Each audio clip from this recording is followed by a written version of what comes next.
마음으로 뜨겁게 사랑하라.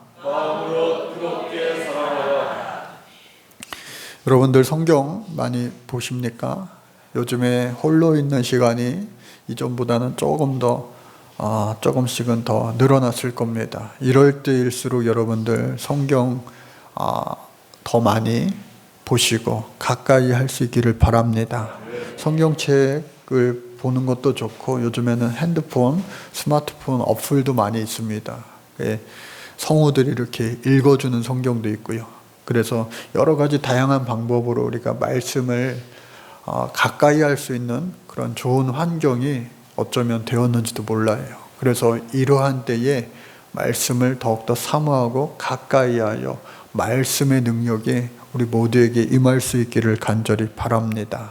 그래서 성경을 보실 때에 여러 가지 기억도 하고 또 암송도 하고 그러는데, 여러분들 성경에 나오는 인물 가운데 누구를 제일 좋아하십니까? 라고 질문을 제가 한다면 여러분들 누구요 대답을 하실 거예요.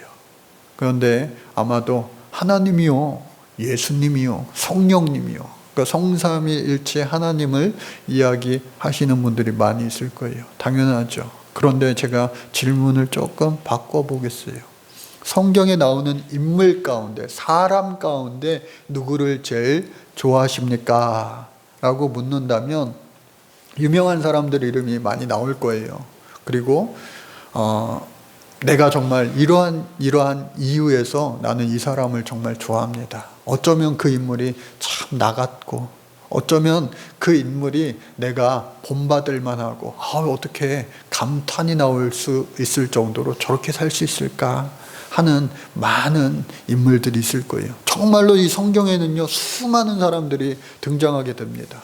때로는 참 저렇게는 살지 말아야지 하는 그런 사람도 있고, 저 사람만큼만 살아야지, 또 더 나아가서 저 사람처럼 내가 평생 살 수 있을까 싶은 사람도 있어요. 오늘 성경을 쓴 주인공이 누구예요? 베드로입니다. 베드로는요, 초대교회에 정말로 엄청나고 큰 역할을 감당하고 오늘날까지도 커다란 영향력을 이 기독교인들에게 끼치고 있어요. 저도 로마에 있는 성 베드로 교회, 성당이라고도 할 수도 있고, 그곳에 딱 한 번 가봤는데 그곳 밑에 지하에 그의 무덤이 있다고 합니다. 그런데 그 베드로가 지금까지 정말로 많은 영향을 끼치고 있고, 저도요 개인적으로 이 베드로를 성경의 인물 가운데 정말로 좋아합니다. 그래서 제가 제 영어 이름을 지었을 때 피터라고 지었어요. 베드로 영어 이름이죠. 피터 정이라고 제가 했어요. 제가 미국 갔을 때에 스타벅스에서 커피를 시키는데 이름을 이렇게 해야 돼요. 그러니까 미스터 정이라고 할까 하다가 며칠 지나서 피터 정이라고 했더니 사람들이 막 웃더라고요. 같이 갔던 사람들이. 그래서 이 베드로를 정말 좋아하는데, 여러분들도요, 좋아하는 그 사람의 이름을 영어 이름으로 지어서 자기 스스로 나도 이 사람처럼 예수님을 잘 섬기고 하나님을 잘 섬기는 그런 사람이 되어봐야지 하면서 자신의 인생의 모토로도 삼을 수 있을 것 같아요. 사도 바울도 뭐라고 얘기했습니까? 예수님을 닮아가는 것이 너무 우리와 간극이 크기 때문에 너희는 나를 따라라. 그러면 점차 예수님을 닮아갈 것이다 라고 말한 바가 있습니다. 그렇기 때문에 성경의 인물을 우리가 롤모델로, 인생의 롤모델로 삼고 살아가는 것은 우리 신앙생활에 커다란 도움이 될 수 있다라고 할 수가 있겠습니다. 그래서 그렇다면 오늘 이 베드로 전후서를 쓴 이 베드로의 삶에 대해서 성경 말씀을 보기 전에 먼저 좀 살펴본다면, 그의 인생은요 그냥 평범한 인생이었어요. 요한의 아들로 태어났습니다. 동생은 안드레입니다. 형제가 다 같이 아버지처럼 여기 농사가 아니라 어부였어요. 어부. 그런데 같이 예수님을 만났던 야고보와 요한, 그 형제는요 세베대의 아들 야고보와 요한으로 동네에서 그래도 재력가였어요. 같은 어부였지만 레벨이 달라요. 이 세베대의 집에는요, 돈을 주고 일을 시키는 품꾼들이 많이 있었어요. 그러나 이 베드로의 집에, 이 아버지 요한의 집에는 그러한 말이 없어요. 그러니까 그에 비하면 아주 지극히 평범한 가정이었다. 그래서 예수님을 만났을 때에 야고보와 요한 이 형제는 아버지가 잘 사니까 부자니까 이 형제가 없어도 이 가정에 큰 경제적인 영향력이 없어요. 그냥 취미생활 해도 돼요. 나가도 돼요. 그런데 지금 이 베드로는요, 생계를 위한 겁니다. 성경을 자세히 보면은 이 베드로는 이미 결혼했어요. 그리고 장모 집에서 살고 있습니다. 당시에는 대릴사위 하는 풍습이 많았어요. 장모 집에 얹혀 살고 있어요. 그리고 자식까지 있어요. 그런데 평소에 맛보지 못한 예수님이 깊은 곳에 그물을 던져라 라고 했을 때에 만선의 축복을 얻었어요. 여러분, 이 만선의 축복은요, 대단한 거예요. 엄청난 겁니다. 그런데 그 예수님을 만나고 베드로가 깨달은 바가 있어요. 나는 죄인입니다. 나를 떠나소서. 그와 같이 그 예수님께 고백한 거예요. 너는 이제 물고기 잡는 어부가 아니라 사람 낚는 어부를 해라. 나를 따르라 했을 때에 여러분 따라갈 수 있겠어요? 처자식이 있습니다. 먹여 살려야 될 사람들이 있어요. 그리고 지금 좋은 기회예요. 만선의 축복을 얻었어요. 그런데 그 가득 찬 물고기, 배, 그리고 그에게 없어서는 안 될 그물, 그 모든 것들을 다 뒤로 하고 이 베드로는 예수님을 따라갔다고 하는 거예요. 이 대단한 결심을 하고서 예수님을 따라 나섰던 이 베드로, 중간에 장모님이 아프셔가지고 열병에 들어서 예수님이 그 집을 찾아가셔서 그 장모의 열병을 낫게도 해주셨어요. 예수님을 따라간다고 해서 항상 비단길, 꽃길만 있는 거 아니에요. 순간순간 위기도 있습니다. 갈등도 있습니다. 그러나 그 위기와 갈등을 믿음으로 극복하고 이기는 자가 최후 승리자의 반열에 오를 수가 있는 거예요. 그래서 이 베드로가 예수님을 3년 동안 제자로 따라다니면서 12제자 가운데 수제자가 되었어요. 그런데 안타깝게도 예수님 앞에 주는 그리스도시요 살아계신 하나님의 아들입니다 라고 하는 이 멋진 고백을 한 이후에도 사람 생각이 있었던 거예요. 사람 생각. 3년 동안을 예수님 함께 했는데 예수님이 내가 이제 곧 잡힐 것 같다. 내 때가 됐다. 그럴 수 없습니다. 믿질 않았던 거예요. 곧 내가 잡힐 것이니 깨어 나를 위하여 기도하라. 무려 몇 번씩이나요? 3번씩이나. 3번씩이나 부탁을 했는데 단 한 번도 깨어 기도하지 못했어요. 너무나도 연약한 거죠. 그리고 사람 생각으로 예수님을 주여 그리할 수 없습니다. 잡혀가는 예수님을 가로막았어요. 예수님 뭐라 하셨어요? 사단아 내 뒤로 물러가라. 너는 아버지의 일을 생각하지 아니하고 사람의 일만 생각하는도다. 꾸짖으셨어요. 사단이라고 꾸짖으셨어요. 여러분, 우리가 신앙생활 하면서도요, 사람 생각 가지고 하면 안 돼요. 그 사람 생각 속에 사단이요 계속 임할 수 있다니까요. 하나님 생각하고 신앙생활 하시기를 주의 이름으로 축복합니다. 그런데 예수님이 잡히시고 달기 3번 울기 전에 무려 똑같이 3번씩이나 예수님을 모른다고 배반합니다. 잡혀가면 예수님이랑 똑같이 저 감옥에 갇힐까봐 또 십자가 지게 될까봐 모른다고 3번 예수님을 부인했어요. 그러나 달기를 누르면서 눈물을 흘렸어요. 참회의 눈물을 흘렸어요. 그러면은 바뀌어야 될 텐데 우리가 예수님 믿고 눈물을 펑펑 흘리며 이제는 바뀌어야 될 텐데 그 삶이 제대로 바뀌나요? 조금은 바뀌는 것 같은데 그 삶이 완전히 바뀔 수는 없어요. 왜? 육신의 한계가 있기 때문에. 마치 베드로처럼 예수님이 뭐라 하셨어요? 마음은 원이로되 너희 육신이 피곤한지요. 우리가 신앙생활 한번 예수님 말씀대로 잘 한번 해보려고 그래요. 그런데 세상이 가만 안 둬. 마귀가 우리를 계속해서 시험하고 욕하는 거예요. 내 힘으로는 할 수 없지만 성령의 힘이 부면, 성령에 사로잡히면 불가능함도 가능하게 되는 줄로 믿으시기 바랍니다. 여러분 그것을요 체험하면서 살아갈 수 있기를 주의 이름으로 축복합니다.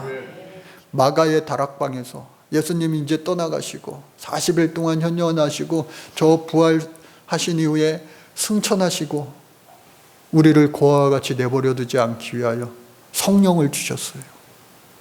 마가의 다락방에서 최후의 만찬 그 자리에서 성령이 임했어요.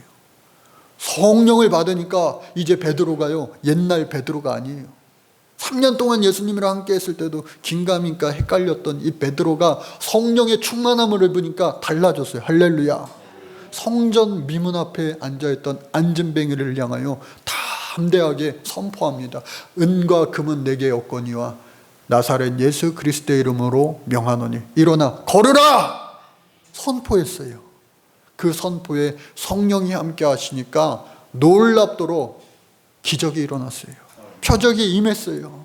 안진뱅이가 일어나 걷고 뛰기도 하였습니다.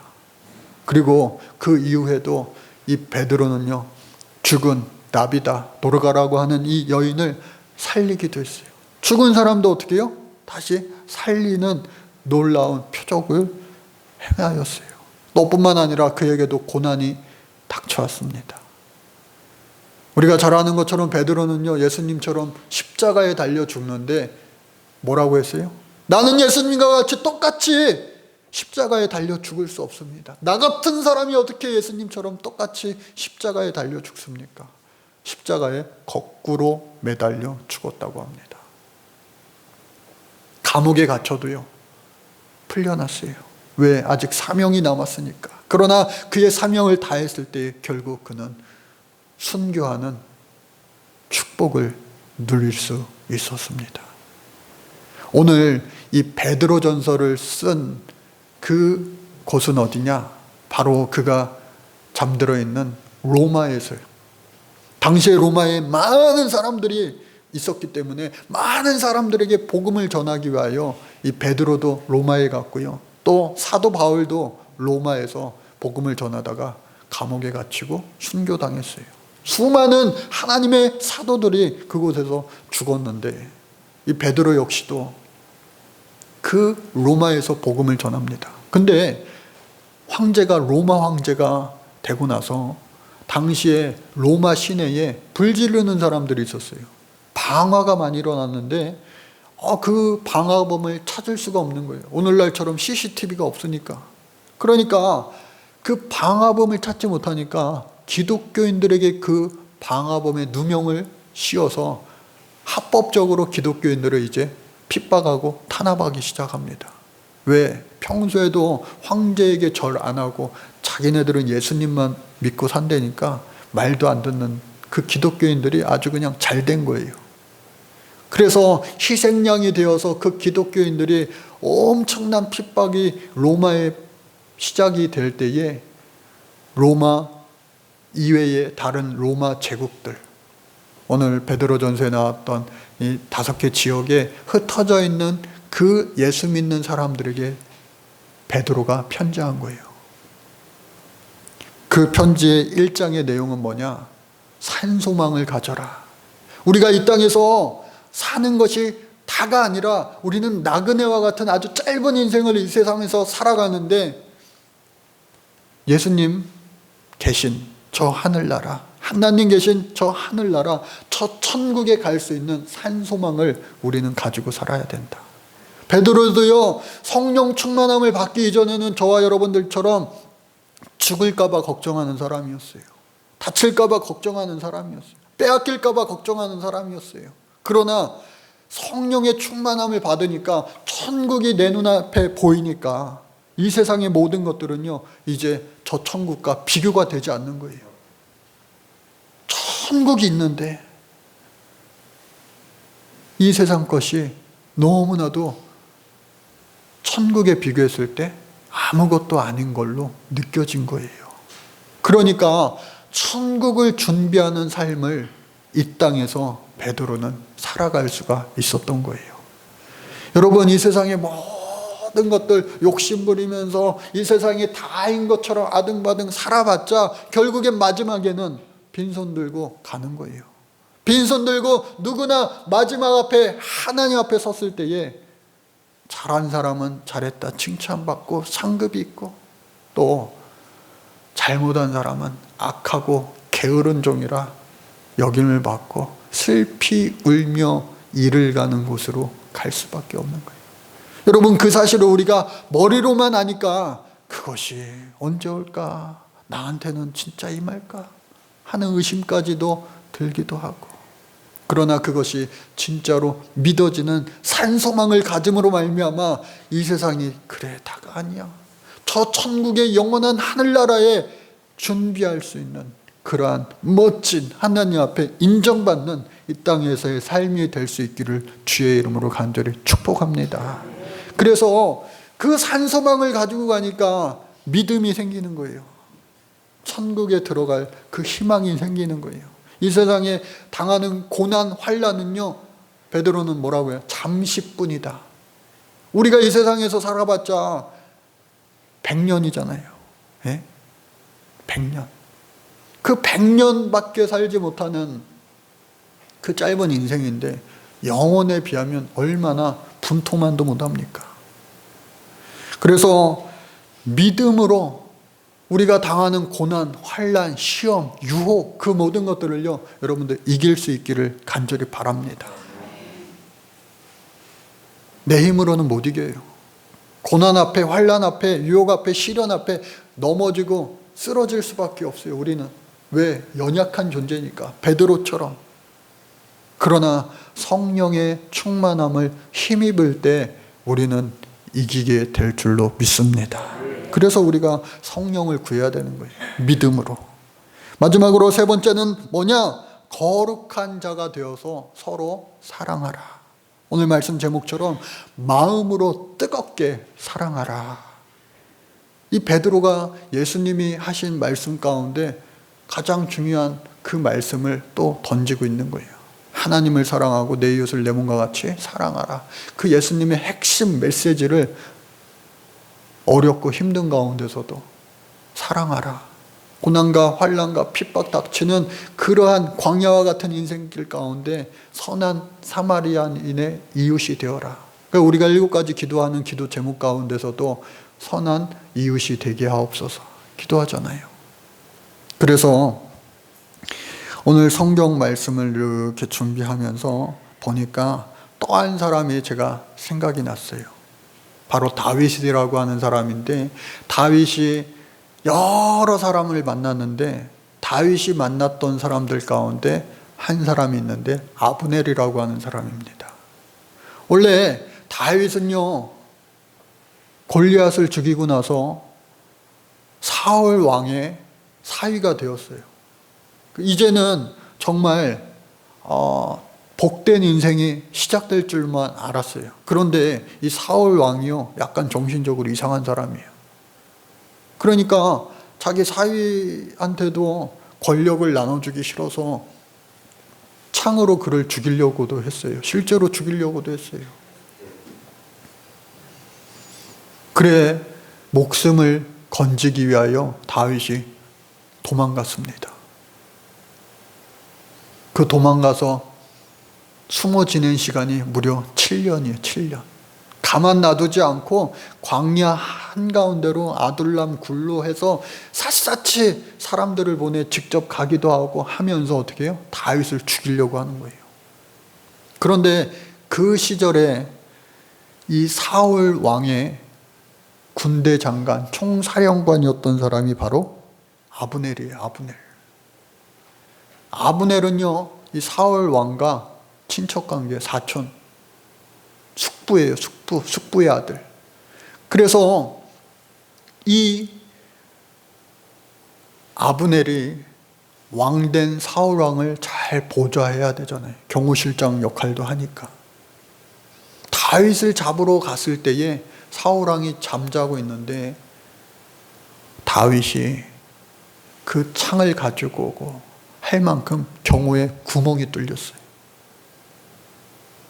허점이 있는 인생이었죠. 그런데 그 사울 왕이 결국 전투에서, 블레셋과의 전투에서 죽고 나서 다른 아들, 사울의 다른 아들이 왕이 됩니다. 이스보셋이라고 하는 자가 왕이 되는데 이 총사령관 아브넬이 계속해서 그 이스보셋을 경호하게 돼요. 그리고 그 이스보셋을 사실 왕으로 심은 자도 이 아브넬이에요. 그러니까 어쩌면 왕보다 더욱더 실세예요, 실세. 그런데 이 아브넬이요, 딱 보니까 이 판세가 사울 왕이 죽고 다윗에게로 이스라엘 백성들이 다 이 마음이 가는 거예요. 그러니까 이 사울의 집은 이제 얼마 못 가고 자신의 친척인 사촌이기도 하면서 자기가 왕을 세우면서 자기가 총사령관 경호실장임에도 불구하고 다윗에게 마음이 가는 거예요. 안 되겠다. 다윗에게 찾아갔어요. 보아하니까 하나님의 뜻인 것 같아요. 이 이스라엘을 이 유다 다윗 나라와 합쳐가지고 다 온 이스라엘이 다윗 당신을 왕으로 삼으면 좋겠습니다. 제가 그 말을 하려고 왔습니다. 우리 합쳐요, 합쳐. 이스보셋의 입장에서는 얼마나 이 나쁜 사람이에요. 결국은 다윗이 그 제안을 받아들였어요. 다윗은요, 적군이었을지만, 비록 나를 죽이러 왔던 그 사람이었지만 사울 왕 역시도 하나님의 기름 부음을 받은 사람을 내 손으로 칠 수 없다. 살려줬어요. 또 이 아브넬도 마찬가지로 적군이었지만, 나를 죽이려고 쫓던 사람이었지만 나와 함께 하자고 하니까 알았다. 손 내밀어 줬어요. 그런데 사단이 어디서 벌어지냐? 이 다윗 왕의 군대 장관이었던 요압 장군이 저 말을 어떻게 믿어 하면서 다윗 왕이 죽이지 말라고 했는데 그 아브넬을요 결국 쫓아가서 죽이고 만 거예요. 여러분, 세상을 따라다니면서 계속해서 자신의 힘과 자신의 명예와 자신의 모든 것을 유지하려고 했던 그 아브넬은 결국 죽고 말았어요. 하나님의 명령에, 또 다윗의 명령에 불순종한 이 요압도 나중에 인생이 좋게 끝나지 않아요. 다윗은요, 하나님 앞에 계속해서 여짜오며, 구약성경에 보면 하나님께 구하며, 하나님 앞에 계속해서 기도하면서 살아가는 인생. 그 다윗을 하나님은요 결국은 쫓기는 사람이었지만 이스라엘의 전체에 왕이 되게 하시고, 왕이 된 것도 모자라 그 나라를 튼튼하게 하시고 부유하게 하시고 강하고 능력 있는 이스라엘로 세워주신 줄로 믿습니다. 그의 아들 솔로몬 때까지 그 나라가요 엄청나게 부강했어요. 감히 다른 나라들이 넘보지 못하고 오히려 조공을 바치는 그러한 나라가 되었다라고 하는 거예요. 저는 오늘 말씀을 이제 정리할 텐데, 다윗과 베드로는요 공통점이 뭐냐? 성령에 사로잡히니까 변함없었다. 변함없었다. 비록 다윗이요 성령이 소멸되어서 그랬는지 우리아를 죽이는 잘못도 저지르게 돼요. 그러나 나단 선지자의 그 충고에 회개했어요. 곧바로 회개합니다. 저와 여러분들 성령 충만하여서 하나님의 뜻대로 계속해서 나아갈 수 있는 우리의 아름다운 인생이 되시기를 간절히 바랍니다. 이 베드로는요, 비록 유대인 출신의 그리스도인이었지만 할례 문제로 이방인들 그리스도인들을 받을 수 없다, 할례 받아야지만 예수 믿는 사람이다 했을 때 그 사람들을 대변하는 역할도 했어요. 우리 조상들과 우리도 지킬 수 없는 그 율법을 왜 그들에게 들이대느냐. 믿음만 있으면 우리는 구원받은 하나님의 백성이 될 수 있다. 이방인들까지도 어떻게 해요? 사랑해주는 그러한 베드로였다라는 거예요. 성령 충만 이전에 베드로는요, 나라를 위하여, 광복을 위하여 품에 어떻게 해요? 칼을 지니고 다니는 젤롯 당원이었어요. 열심 당원이었어요. 국수주의자라고까지 말할 수 있는 애국주의자, 민족주의자였어요.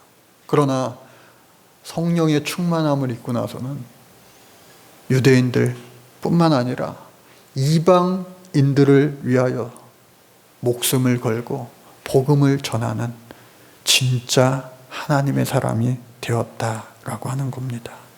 저와 여러분들 오늘 말씀의 제목 다시 한번 기억하시기 바랍니다.